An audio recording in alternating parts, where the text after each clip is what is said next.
toute chose, Dany, est-ce que je peux vous demander peut-être de vous présenter, de nous expliquer un peu votre parcours et de nous expliquer ce qui a pu vous amener en tout cas à l'écriture de ce premier texte? Un jour, pendant l'été, je suis partie avec mes enfants au Pays de Galles avec la folle idée de faire du camping. Et tous les Gallois qu'on a croisés disaient c'est vraiment incroyable, il y a 10 jours il ne pleuvait pas et là voilà. Et il a plu non-stop, jour et nuit. Et j'avais repéré en bas, sur une falaise un peu plus bas, un hôtel assez exclusif, assez mystérieux.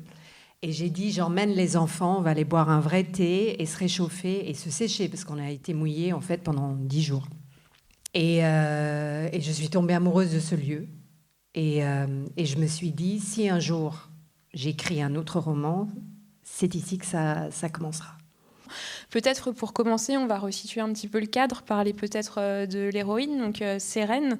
Est-ce que vous pouvez nous la présenter et nous expliquer un peu ce à quoi elle va être confrontée dans ce texte? Alors Sérène est une jeune femme de 17 ans et quelques jours avant donc ses 18 ans, son père meurt d'un AVC dans son lit. Bien sûr, elle ne s'y attendait pas. Et Sérène, en fait, a grandi dans un hôtel, donc le fameux hôtel dont je vous parlais, avec une sorte de famille recomposée, galloise du Nord, grand-père britannique, maman qui a eu plusieurs maris, donc elle a 2 demi-frères. Et toute une tribu de clients, j'allais dire de patients, parce que parfois c'est un peu ça, mais la clientèle de l'hôtel est assez hétéroclite. Et Sérène est à une période de sa vie où elle se demande clairement qu'est-ce que je vais faire, qu'est-ce que je veux. Et elle flotte. Et la mort donc, du patriarche va quelque part la mettre en mouvement. Et la confronter à quelque part à une quête initiatique à la fois d'elle-même, de ses origines, et puis du deuil, de façon assez drôle. Et c'est les personnages autour d'elle qui prennent un peu les décisions au début pour la relancer. Donc sa mère qui lui conseille en tout cas d'aller faire l'entretien pour être à la Welsh Academy of Arts. Oui, donc les beaux-arts du Pays de Galles. Du Pays de Galles, et ce directeur qui lui dit qu'il faut absolument que pendant l'été elle se perde, et c'est quand même le plus beau conseil qu'on peut lui demander pour sortir de son deuil, ou pour en tout cas devenir adulte. On lui conseille en tout cas d'aller se perdre, et elle décide de partir en France. Oui, elle décide de partir en France puisque le soir de la mort de son père, elle découvre dans la chambre de son père, au chevet, une cuillère en argent qui est assez particulière. Elle vit donc dans un hôtel, donc il y a plein de cuillères, mais elle n'a jamais vu cette cuillère-là. Et la cuillère lui permet de ne pas penser à la mort de son père. Elle devient donc obsédée quelque part. C'est une sorte d'objet qui lui permet de faire un pas de côté. Et elle décide un soir que finalement, il ne se passe pas grand-chose dans sa vie, donc autant essayer de trouver l'origine de la cuillère, ça va l'occuper.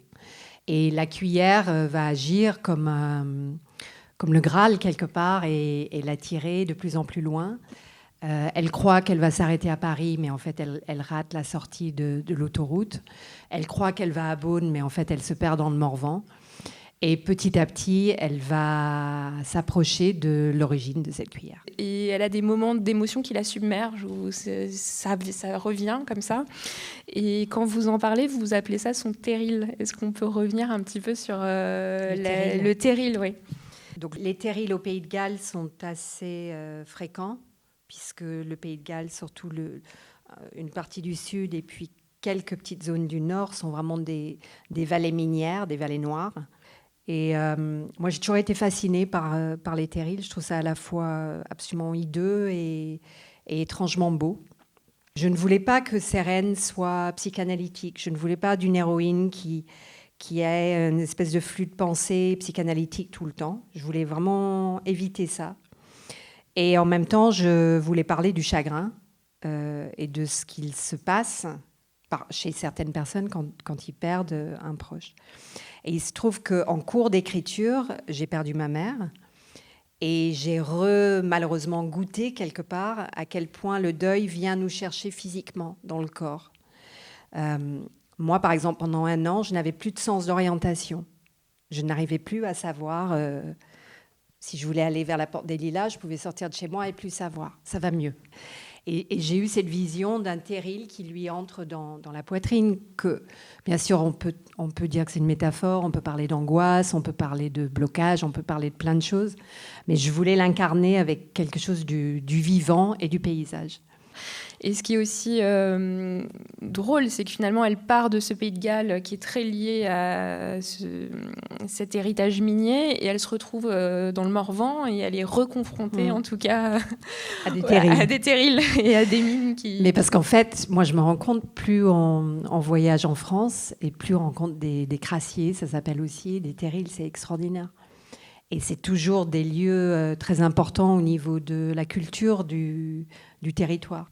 Alors le cadre s'y prête. Le cadre gallois, il est lui-même aussi un peu fou dans cet hôtel qui est au bout du monde, en bord de côte, avec le sentier de randonnée qui passe à côté.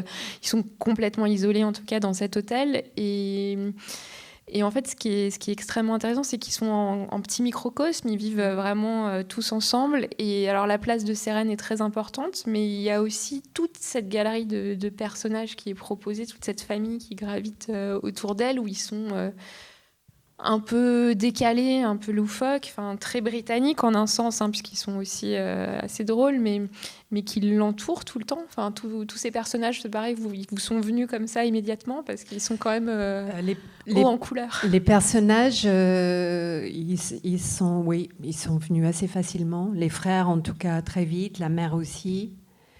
Et c'est pas du tout des personnages réels, mais il y a un personnage qui est directement pompé sur un homme que j'ai connu, qui est décédé maintenant.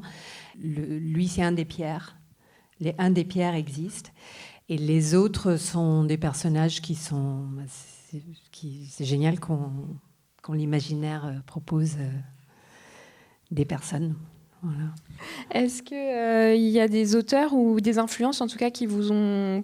vous dites que c'est ce que vous aimez rechercher en lecture ou en littérature, ce type de rythme. Est-ce qu'il y a des influences qui vous paraissent évidentes et qui ont pu, en tout cas, traverser... Alors, je pense que, finalement, moi j'aime beaucoup la littérature, ce qu'on appelle la littérature américaine, des Grandes Plaines, la littérature assez sauvage, où c'est pas du tout ce rythme-là. Mais par exemple, Jonathan Safran Foer, lui, il me semble qu'il a ce type de chapitre assez court. Et c'est un écrivain qui m'a beaucoup marqué quand j'étais plus jeune. Même Virginia Woolf, quelque part, a parfois cette brièveté des choses. Oui, c'est presque anglo-saxon, de ce type de fonctionnement, ou cette épure en tout cas qui est faite et qui se retrouve jusque dans le titre, puisqu'on est vraiment sur la cuillère. Dans l'austérité. L'austérité, je ne sais pas, parce que c'est vraiment extrêmement drôle. Vu les sujets, qui sont traités, l'ampleur de ce qui est déployé, puisqu'on est quand même sur le rapport au deuil, le passage à l'âge adulte, la filiation, la transmission, le lien aussi beaucoup entre Sérène et sa mère, puisqu'elles ont une relation où Sérène, elle est un peu dans le déni, mais sa mère, elle a quand même cette tristesse qu'elle a aussi, qui a du mal à trouver sa place. Elle a un rôle assez intéressant, la maman. La mère, ouais, peut-être qu'on peut en parler un petit peu. Oui, la mère de Sérène. La mère de Sérène, c'est vraiment un personnage que j'aime beaucoup, que j'admire. J'aime bien cette femme parce qu'en même temps, elle a une liberté qui est assez remarquable. Une liberté amoureuse, je crois que c'est une grande amoureuse. Et en même temps, elle tient cet hôtel et elle vit, à travers ce deuil, elle vit une réalisation, c'est vraiment traité en filigrane, mais où il faut que de temps en temps, elle prenne un week-end off. Et je pense que c'est pour rencontrer quelqu'un d'autre, mais en tout cas, elle a un élan de vie que j'aime beaucoup. Peut-être qu'on peut prendre quelques questions de la salle, s'il y en a. Pourquoi est-ce que vous avez décidé d'écrire celui-ci en français, alors que vous aviez écrit 2 autres romans non publiés en anglais ? Le français, parce que, en fait, l'anglais me vient... J'ai un rapport étrange avec les langues, mais l'anglais est ma langue d'enfance. Le français est ma langue d'adolescence. L'anglais... était de nouveau ma langue de jeune vie adulte. puis le français, puis l'anglais. Donc j'ai vraiment les deux. Je rêve dans les deux langues. Mais j'avais écrit surtout en anglais. En tout cas, tout ce qui était fiction, j'avais écrit en anglais. Et j'ai voulu écrire La cuillère en français parce que ça fait 26 ans que je vis ici. En fait, je suis française, hein, ma nationalité, c'est français. Et que ça s'est vraiment présenté en français. C'est-à-dire, les mots sont venus en français. Par exemple, avec mon nouveau roman, là, celui que j'écris, c'est incroyable parce que très, très souvent, ça vient en anglais. Et je dois aller, non pas traduire, mais aller au fond de l'idée en anglais pour retrouver ensuite le français.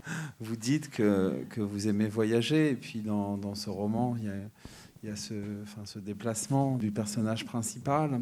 Du coup, je me disais, vous avez certainement envie aussi dans l'écriture ou dans des idées de prochains romans de faire vivre des personnages dans d'autres continents, d'autres histoires. J'imagine que ça doit être très fort chez vous. Oui, en termes de la créativité, le voyage me stimule et les rencontres aussi. Je crois que c'est le mouvement. C'est le mouvement de mes personnages qui m'importe. Mais ça ne veut pas dire qu'ils ne peuvent pas s'arrêter. À la fin, Sérène est arrêtée. C'est quand elle s'arrête qu'elle découvre l'histoire.